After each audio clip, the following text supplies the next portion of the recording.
Film की शुरुआत होती है 1947 में वेनस को दिखाते हुए, जहां पर एक बाज कुछ परिंदों के बीच आकर बैठ जाता है और फिर अचानक उनमें से एक परिंदे पर हमला करके उसे खा जाता है। ये दरअसल एक सपना था जो हरक्यूल नाम का एक डिटेक्टिव देख रहा था, जिसे देखते ही डर के उसकी आंख खुल गई। इसके बाद हरक्यूल तैयार होकर घर से बाहर निकलता है, जहाँ पर उससे मिलने वाले बहुत सारे लोगों की भीड़ लगी हुई थी जो अपने अपने केसेस को हल करवाने के लिए हरक्यूल के पास आए थे, क्योंकि हरक्यूल ऐसे केसेस हल करता था जिनकी मिस्ट्री को कोई भी हल ना कर सके। पर यहाँ वो किसी से नहीं मिलता, क्योंकि अब वो रिटायर्ड हो चुका था, काम करना उसने छोड़ दिया था। और उन लोगों में से एक लड़का हरक्यूल का पीछा कर रहा था, जिसे आकर उसे एक पुलिस ऑफिसर रोकता है। उसने लड़के को मुक्का मारकर नीचे गिरा दिया, क्योंकि इसे हरक्यूल की हिफाजत की जिम्मेदारी मिली थी। अब हरक्यूल जब नाश्ता कर रहा था तो उसका ऑफिसर आकर बताता है कि सर, आपसे मिलने एक लड़की आई है। उसका कहना है कि वो आपकी दोस्त है और उसने ये सेब भी खाने को कहा है। जो कहकर वो हरक्यूल को सेब दिखाता है, जिसे उसने पहचान लिया। असल में ये लड़की सच में हरक्यूल की दोस्त ही थी। ये काफी वक्त के बाद मिल रहे थे और लड़की काफी बड़ी राइटर थी।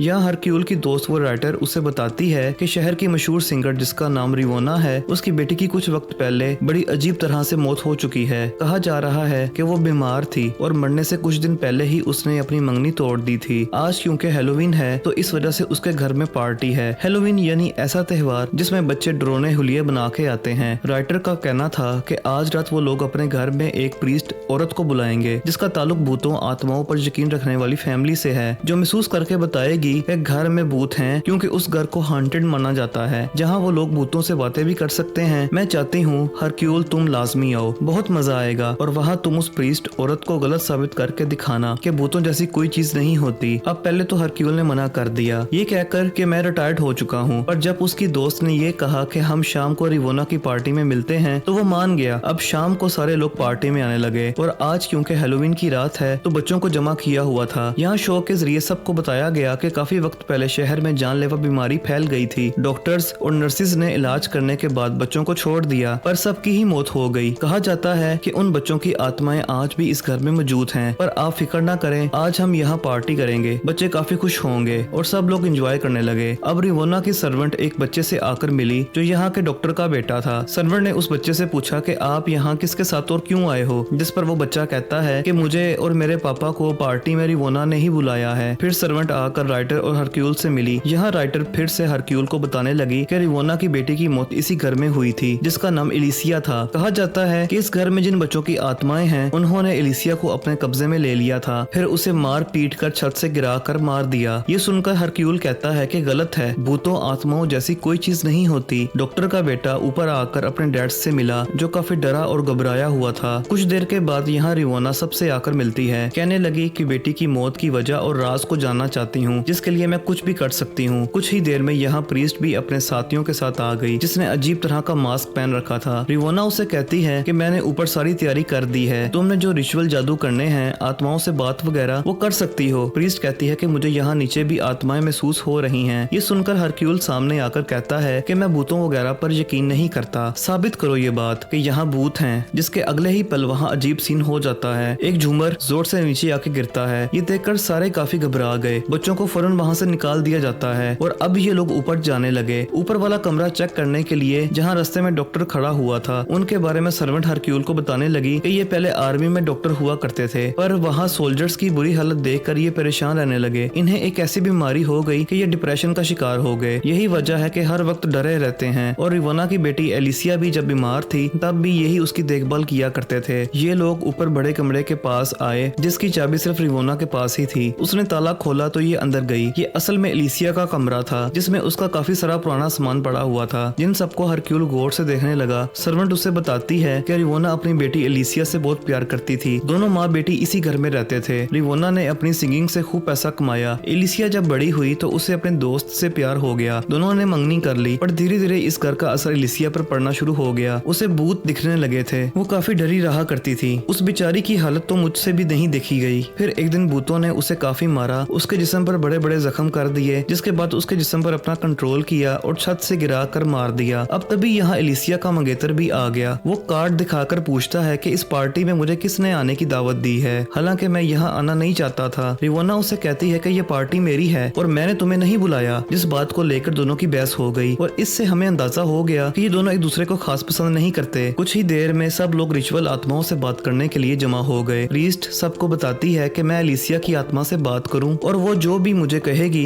वो मेरा टाइपराइटर इस लिखने वाली मशीन में अपने ही आप टाइप हो जाएगा, लिखा जाएगा। जिसके बाद ये प्रोसेस जैसे ही शुरू हुआ, प्रीस्ट एलिसिया की आत्मा से बात करने की कोशिश करने लगी, जिस सबको हरक्यूल काफी गौर से देखने लगता है। एलिसिया की आत्मा कहती है कि मैं यहाँ खुद आई अपनी मर्जी से। इसके साथ उसने और भी कई सारी बातें की जो सब कुछ खुद ब खुद टाइपराइटर पर टाइप होता जाता है। ये देखकर हरक्यूल आगे आया। उसने चिमनी जैसे ही खोली, अंदर से एक लड़का बाहर आके गिरता है जो असल में प्रीस्ट का ही साथी था। हरक्यूल सबको बताता है कि प्रीस्ट इसे इशारा कर रही थी और ये एक रिमोट की मदद से टाइपराइटर में लिख रहा था। यानी यहाँ सारा ड्रामा चल रहा है, कोई भूत वूत नहीं है और ये सबको पागल बना रहे हैं, नाटक कर रहे हैं। अब अचानक ही प्रीस्ट की तबीयत खराब होने लगी। कोई उसका गला दबाने लगता है जिस वजह से वो जोर से चिल्लाने लगती है। उसकी कुर्सी तेज तेज हिलने लगती है। अचानक फिर प्रीस्ट रिवोना से बात करने लगी। कहती है कि एलिसिया को इस घर में किसी ने मार दिया था, जो देखकर रिवोना काफी घबरा जाती है और प्रीस्ट जोर से चिल्लाने लगी। उसे सब लोग संभालते हैं। डॉक्टर उसे शांत करता है। जहाँ नॉर्मल होने के बाद वो हरक्यूल से बात करने लगी। हरक्यूल फिर उससे कहता है कि मैं जानता हूँ तुम नाटक कर रही हो। प्रीस्ट कहती है कि मैं कोई नाटक नहीं कर रही। इस घर में बहुत सारे राज छुपे हुए हैं जिन सबको जानने के लिए तुम्हें मेरी जगह लेनी होगी। मेरी जगह लेने के लिए तुम्हें मेरा मास्क और कोट पहनना होगा, फिर तुम्हें सब कुछ सच दिख जाएगा। इसलिए हरक्यूल मान गया। वो इसका मास्क और कोट पहनकर घर में आगे बढ़ जाता है। जब उसे प्यास लगी तो एक जगह रुक कर वो पानी पीने लगा। तभी अचानक पीछे से कोई उसका गला पकड़कर हरक्यूल को डुबो कर मारने की कोशिश करता है और वो बस अपने हाथ पैर ही मारता रहा। फिर अचानक रुक गया, जो देखने से लग रहा था कि हरक्यूल की मौत हो गई। लेकिन थोड़ी देर बाद जब डॉक्टर ने आकर उसे संभाला तो पता चला कि वो बस बेहोश हुआ था। हरक्यूल डॉक्टर को बताता है कि मुझे पूरा यकीन है प्रीस्ट ने मुझे मारने की कोशिश की। तभी अचानक बाहर से चिल्लाने की आवाज आई। हमने देखा कि प्रीस्ट ऊपर से आकर एक मूर्ति पर गिरी। मूर्ति की नोक जिस्म के आर पार हो गई और ऐसे ही प्रीस्ट की मौत हो जाती है। ये चीज सबने देख ली थी। सभी काफी डर जाते हैं। कुछ ही देर बाद एक जगह पर वो लोग इकट्ठा हुए। हरक्यूल की खराब हालत देखकर रिवोना उसे शहद वाली चाय बनाकर देती है। कहने लगी कि इसे पीकर तुम्हारी हालत ठीक हो जाएगी। जब हरक्यूल ने उसे पिया तो सच में उसे काफी अच्छा महसूस हुआ। अब यहाँ हरक्यूल सबको ही बड़े गौर से देखने लगता है। उसकी राइटर दोस्त कहती है कि प्रीस्ट ने कहा था कि यहाँ एलिसिया की बेटी की मौत हुई, तो मुझे लगता है कि इसी वजह से किसी ने उसे भी मार दिया, क्योंकि उसे सच का जो पता चल गया था। इसी सिलसिले में मुझे एलिसिया के मंगेतर पर शक है, जिस पर वो फौरन बोल पड़ा कि इसमें मेरा कोई हाथ नहीं है। यहाँ प्रीस्ट के दोनों साथी अपनी बॉस के मरने पर काफी दुखी हो जाते हैं। अचानक हरक्यूल उठा, वो पूरे घर को बंद कर देता है। कहने लगा कि इस घर में खून हुआ है और अब मैं एक डिटेक्टिव होने के नाते ये केस अपने हाथ ले रहा हूँ। इसकी इंक्वायरी करके इस केस की मिस्ट्री को हल करके ही रहूंगा। फिर वो रिवोना से बात करता है। पूछने लगा कि एलिसिया को क्या पसंद था, जिस पर वो उसे ऊपर लेकर जाती है जहाँ पर फूल उगे हुए थे। वो कहती है कि यहाँ शहद की मक्खियाँ आती थी जिनसे फिर हम लोगों को शहद मिलता है, जो एलिसिया को काफी पसंद था। आगे वो कहती है कि मुझे लगता है कि मेरी बेटी से जुड़े बहुत सारे राज हैं, इसीलिए मैंने सबको यहाँ बुलाया था, क्योंकि मुझे उसकी आवाजें भी सुनाई दिया करती थी। तो मैं जानना चाहती हूँ कि मेरी बेटी के साथ आखिर हुआ क्या था।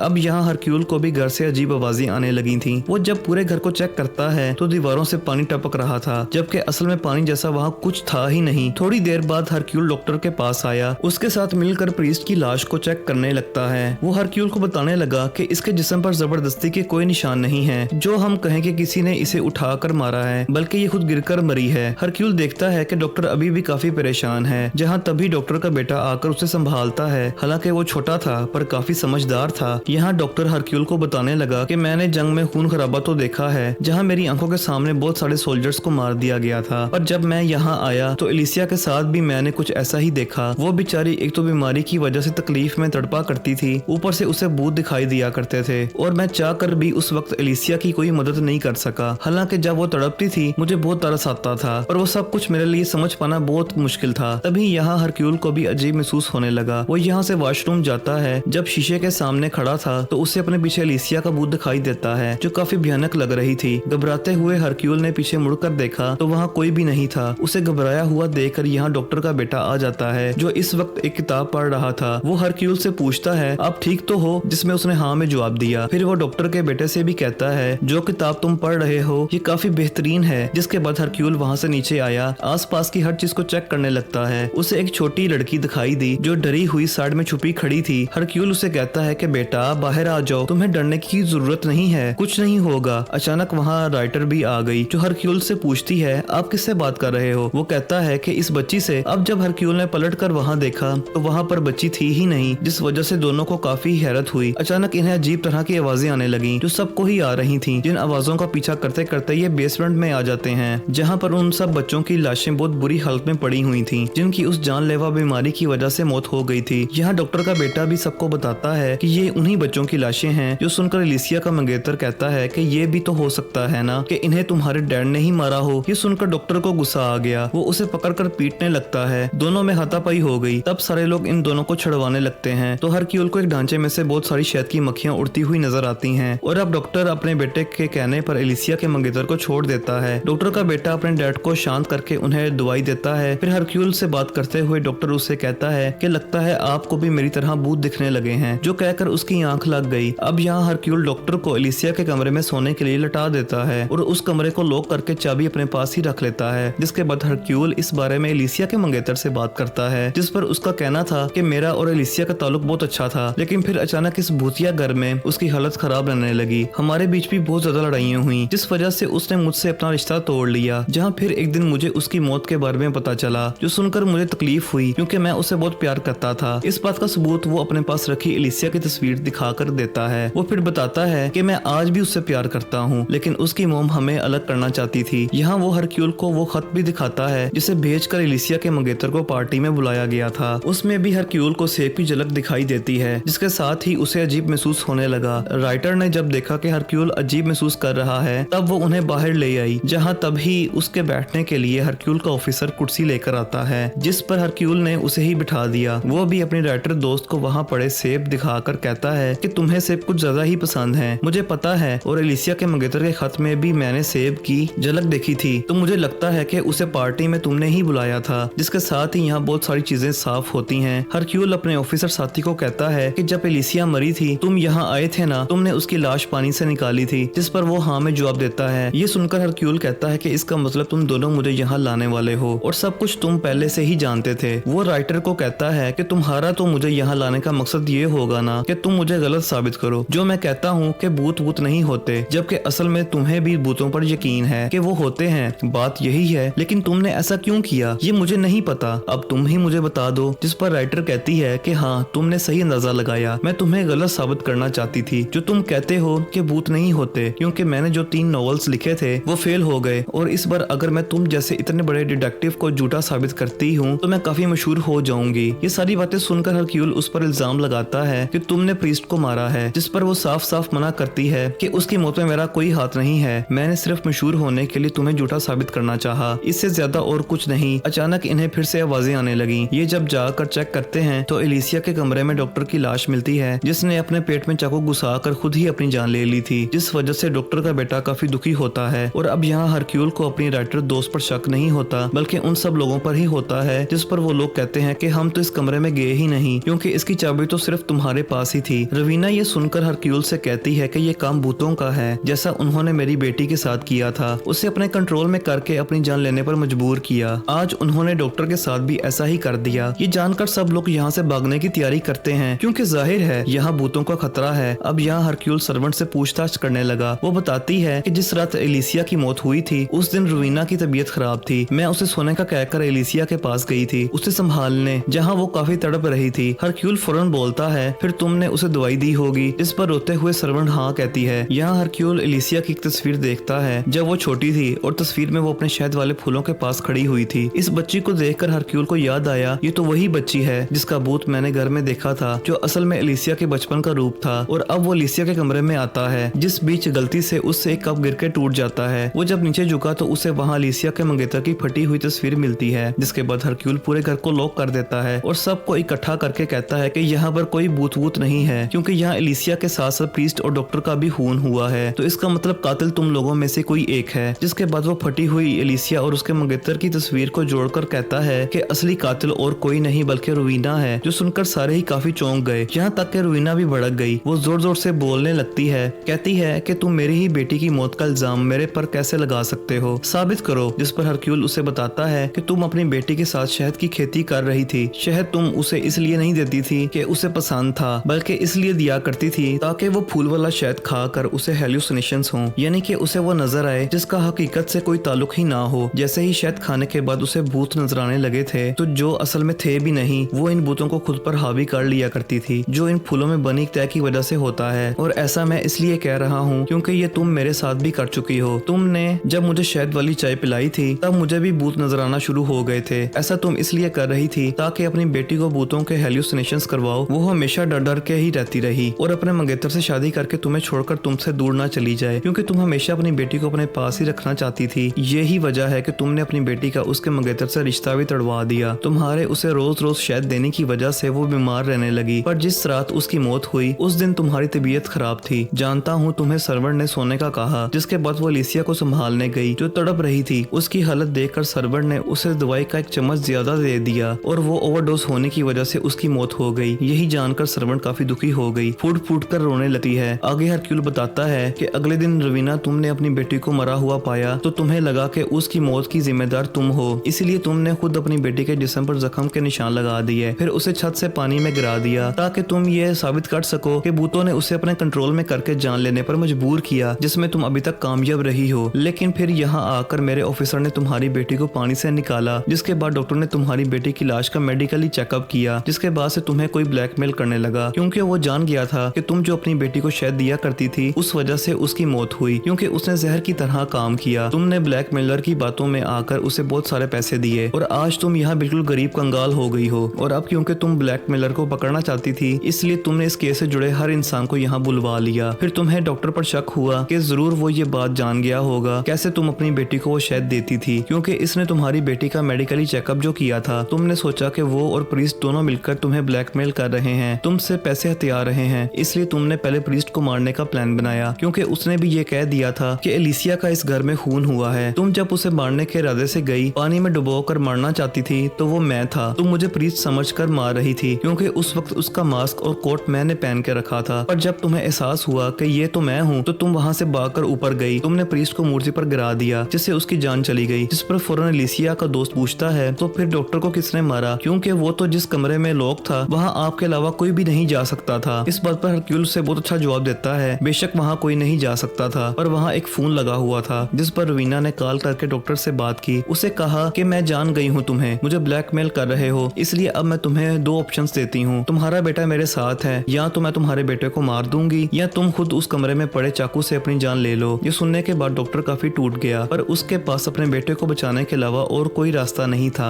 इसलिए इसने अपने पेट में चाकू घुसा कर खुद अपनी जान ले ली। ये सारी बातें सुनकर रवीना भड़क गई, कहती है कि मैंने ये सब कुछ अपनी बेटी के लिए किया ताकि वो मुझसे कभी दूर ना जाए, जिसके बाद वो सबको वहीं लॉक करके छत की तरफ भाग जाती है। तब दूसरे रास्ते से हरक्यूल भी उसके पीछे चला जाता है। वो यहाँ फिर से हरक्यूल को अपनी बातों में फंसाने लगी, जहाँ हरक्यूल उसके पीछे एलिसिया के भूत को देखता है जो एकदम से आकर रवीना को पकड़ लेती है और उसे खींचकर नीचे गिरा देती है और ऐसे उसकी मौत हो जाती है। अब ये भूत असली था क्योंकि रवीना काफी दूर खड़ी हुई और खुद उसे भी एहसास हुआ कि कोई मुझे खींचकर लेके जा रहा है, जिस बात का आज हरक्यूल को एहसास हुआ कि भूत सच में होते हैं। और यहाँ ये भूत तो रवीना से अपना बदला लेने आया और अब अगले दिन तीनों लाशों को घर से निकाला जाता है। और क्योंकि डॉक्टर का बेटा अकेला रह गया था इसलिए सर्वेंट कहती है कि इसका ख्याल मैं रखूंगी। यहाँ डॉक्टर का बेटा हरक्यूल से बात करता है, जहाँ वो हरक्यूल को बताता है कि इस सब में सारी गलती मेरी है, जो सुनकर हरक्यूल कहता है कि मैं जानता हूँ, मुझे ये बात पहले से पता है, असल में तुम्हें रवीना को ब्लैकमेल कर रहे थे। जिस पर वो हाँ में जवाब देता है। फिर बताने लगा कि मेरे डैड ने नहीं बल्कि मैंने एलिसिया का मेडिकली चेकअप किया था, मुझे इसके जिस्म में उस शहद वाले जहर का पता चला और मैं फिर रवीना को ब्लैकमेल करने लगा क्योंकि मेरे डैड डिप्रेशन का शिकार थे तो हमें पैसों की बहुत जरूरत थी और मैंने रवीना से बहुत सारे पैसे ब्लैकमेलिंग के जरिए जमा किए हुए हैं। हरक्यूल कहता है कि अब तुम उन पैसों को प्रीस्ट के साथियों पर भी खर्च करोगे जिनका अब इस दुनिया में कोई नहीं है, और मैं वादा करता हूँ तुम्हारा ये राज किसी को नहीं बताऊंगा क्योंकि तुम्हें अपनी गलती का एहसास हो गया है। तो मैं उम्मीद करता हूँ तुम आइंदा ऐसा कोई काम नहीं करोगे, सुधर जाओगे।